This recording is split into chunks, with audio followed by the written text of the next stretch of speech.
Parfois, pour vraiment comprendre le français, il faut mettre les livres de grammaire de côté. Oui, parce que l'essentiel, souvent, il se cache entre les mots. Il y a tout un univers de sons, une sorte de paysage sonore secret que les Français utilisent tous les jours pour exprimer ce qu'ils ressentent vraiment. C'est ça, la musique de la conversation à la française. Bof. Oh là là. Ça nous dit quelque chose, non? On a tous déjà entendu ça et on s'est demandé, mais qu'est-ce que ça veut dire au juste? On a l'impression d'entendre un code secret, une sorte d'énigme qu'il faut absolument déchiffrer pour suivre la conversation. Eh bien, en fait, ce ne sont pas du tout des bruits faits au hasard, loin de là. Ce sont de véritables clés.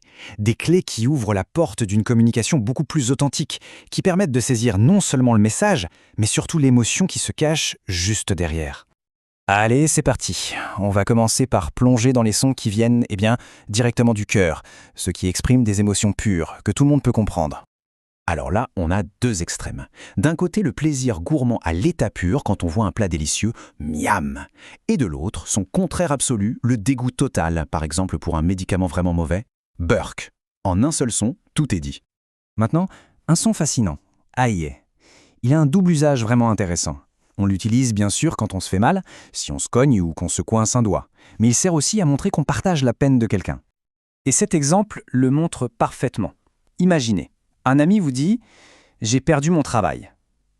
Si on répond « Aïe », ça veut dire bien plus que des condoléances. Ça montre qu'on ressent sa douleur, qu'on est touché. C'est un son qui crée une connexion immédiate. Ah, le fameux « Celui-là, c'est le soupir transformé en son.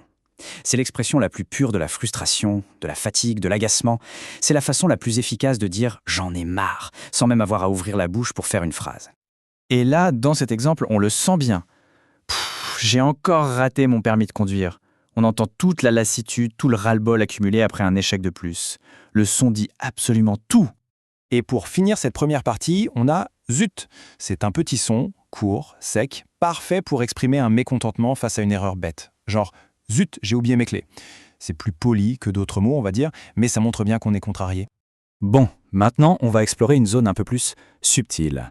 On entre dans l'art de l'ambiguïté, avec des sons qui expriment l'hésitation, l'indifférence, bref, tout ce qui se passe entre le oui et le non. Bof. Juste ça. Un mot, 3 lettres. Et pourtant, tout un monde de non-dits se cache derrière. C'est sans doute le son le plus emblématique de cette fameuse indifférence à la française. En fait, la magie de bof, c'est qu'il veut dire en même temps ni oui ni non. C'est la réponse parfaite quand on n'est pas très motivé, quand on veut montrer son manque d'enthousiasme sans pour autant dire non de façon frontale. L'exemple classique, c'est celui-ci. Quelqu'un demande « ça te dit d'aller au resto ce soir ?» Répondre « bof », ça veut dire quelque chose comme « franchement, ça ne me dit rien de spécial, mais bon, s'il le faut vraiment, c'est l'entre-deux parfait. » Et puis bien sûr, il y a... celui-là est un peu plus universel. C'est le petit son qu'on utilise pour remplir le vide quand on cherche ses mots, quand on réfléchit à ce qu'on va dire. C'est le son de la pensée en action, en quelque sorte. On arrive maintenant à la star du spectacle, au champion toute catégorie, le véritable couteau suisse du paysage sonore français. Une seule et même expression qui peut vouloir dire une multitude de choses. Oh là là! Évidemment, l'expression est tellement connue à l'étranger qu'elle en est devenue un cliché. Mais en réalité, son utilisation est bien plus riche et complexe que ce qu'on pourrait croire. En fait, le grand secret de « oh là là », c'est sa polyvalence. Selon le contexte et surtout selon l'intonation, ça peut exprimer la surprise, la déception, la joie, l'énervement ou même une catastrophe monumentale. Tout est dans la manière de le dire. Regardons ces deux exemples. D'un côté, une bonne surprise. « oh là là, quel génie !» On entend l'admiration dans la voix. De l'autre, l'agacement total, la catastrophe. « oh là là là là !» On rajoute des « là » pour bien montrer que c'est grave. Le truc à retenir, plus il y a de là, plus le problème est grand. Très bien. Mais alors concrètement, comment on fait pour intégrer tout ça?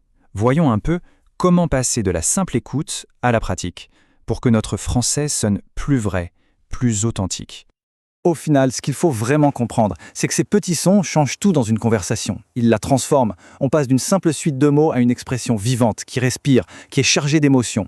Les maîtriser, c'est commencer à parler un français qui a du cœur. Pour y arriver, le chemin est assez simple. D'abord, il faut juste entraîner son oreille, écouter les films, les séries et essayer de repérer ces sons. Ensuite, se demander, tiens, quel est le contexte, quelle est l'émotion? Et enfin, se lancer. On peut commencer tout doucement avec les plus faciles comme miam ou aïe. Parce qu'au bout du compte, ce ne sont pas juste des sons. C'est bien plus que ça. C'est le rythme de la vie de tous les jours en France. C'est la petite musique des conversations, que ce soit à la terrasse d'un café ou pendant un repas de famille. Alors voilà, maintenant que ce code secret est un peu moins secret, la question est simple. Quel sera le premier son à essayer lors d'une prochaine conversation? Le choix est libre bien sûr, mais le voyage vers un français plus vivant, lui, commence maintenant.